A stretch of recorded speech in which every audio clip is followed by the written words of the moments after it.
Welcome students to Anirvan Science Fair, where we explore, discover, and learn new concepts. Today's topic is gestation. Gestation is the period of time between conception and birth during which a fetus develops inside a mother's womb. In humans, this incredible biological journey typically lasts about 40 weeks, that is roughly 280 days, measured from the first day of the last menstrual period. The process is generally divided into three distinct stages known as trimesters, each marked by specific developmental milestones. Now let us understand the first trimester. The first trimester, that is week 1 to week 12. This is the most critical period for development as the basic structures of the body form. During this period, conception and implantation takes place. The egg is fertilized and implants into the uterine wall. Then organogenesis takes place, that is the heart begins to beat and the neural tube, which becomes the brain, and the spinal cord forms. And by the end of week 12, the embryo becomes a fetus. All major organs and limbs have begun to develop. So we can say this is a very crucial stage of life's beginning. Now let us understand apposition in implantation. Apposition. This is the initial unstable attachment of the blastocyst to the uterine wall. Next is the window of implantation.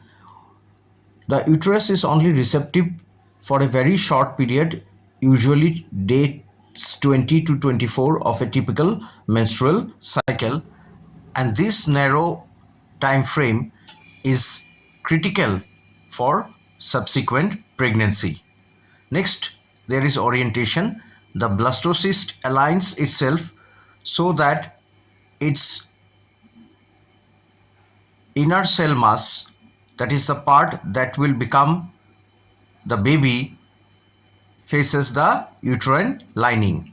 Next, there is development of pinopores, which are small finger-like protrusions that appear on the surface of the uterine cell to help absorb fluid and bring the blastocyst closer to the uterine lining. Now let us talk about adhesion, that is attachment in the implantation. During this phase, the connection becomes much stronger through molecular handshakes. The surface proteins called integrins on the uterus and L-selectins on the blastocyst bind together like Velcro, and this results in trophoblast activity. The outer layer of the blastocyst, called the trophoblast, begins to rapidly multiply and differentiate into two layers, the inner cytotrophoblast and the outer syncytotrophoblast. Now let us have an understanding regarding invasion in implantation. Invasion. This is the final stage where the embryo firmly embeds itself into the maternal tissue to establish a blood supply. This is followed by penetration, where syncytotrophoblast produces enzymes that break down the extracellular matrix of the uterine lining, allowing the embryo to burrow in. Then there is vascular connection formation, where the invading cells eventually reach the maternal blood vessels, remodeling them to ensure a steady flow of oxygen and nutrition.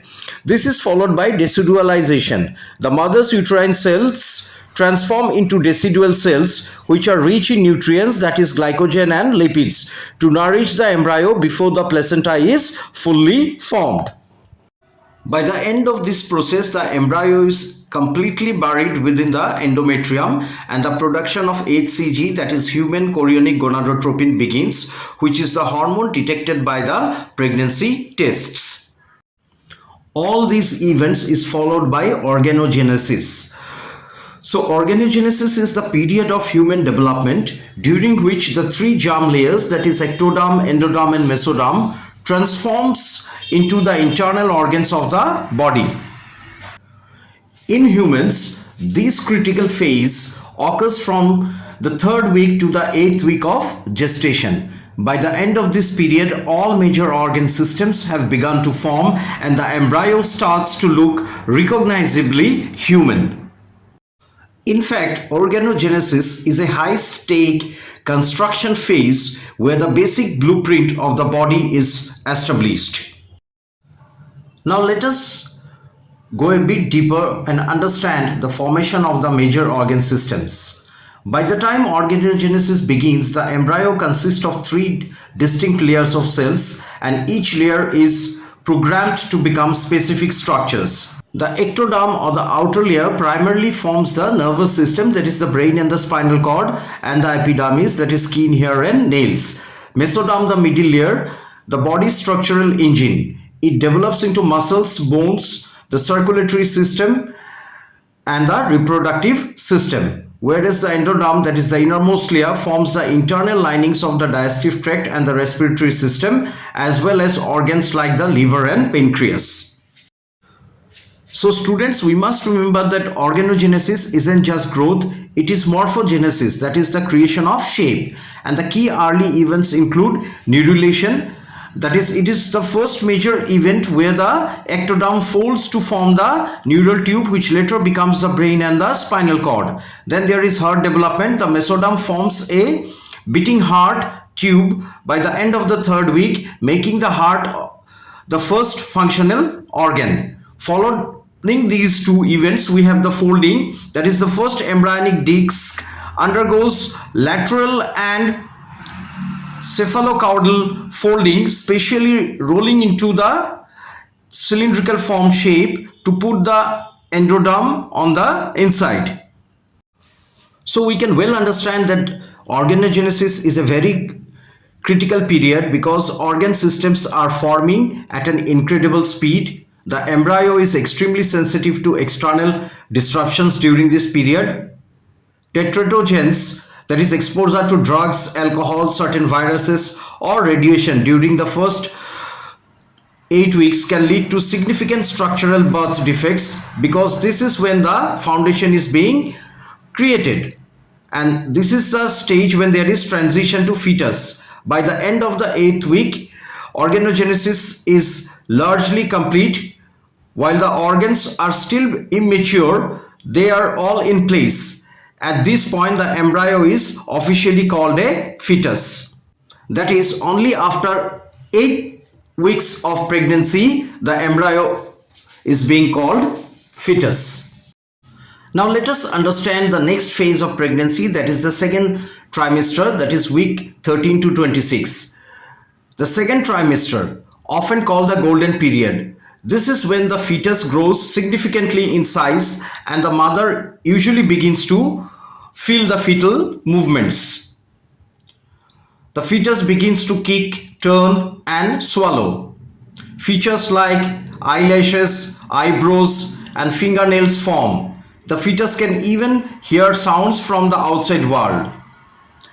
Towards the end of this trimester, the fetus reaches the point of viability, meaning it has a chance of survival if born prematurely with intensive medical care. Now we come to the last phase of pregnancy, that is the third trimester, which is from week 27 to week 40. This is the final stretch and it focuses on weight gain and the maturation of vital systems. The lungs develop, the lungs start producing surfactants, a substance that allows them to expand properly after birth, and weight gain occurs during this period. The brain also becomes fully mature and there is positioning of the fetus, that is the fetus typically turns into a head down position in preparation for labor. With this we come to the end of today's lecture. In our next topic we will be talking about parturition. Thank you for watching. If you enjoyed this deep dive into biology, please subscribe and share my channel. Thank you.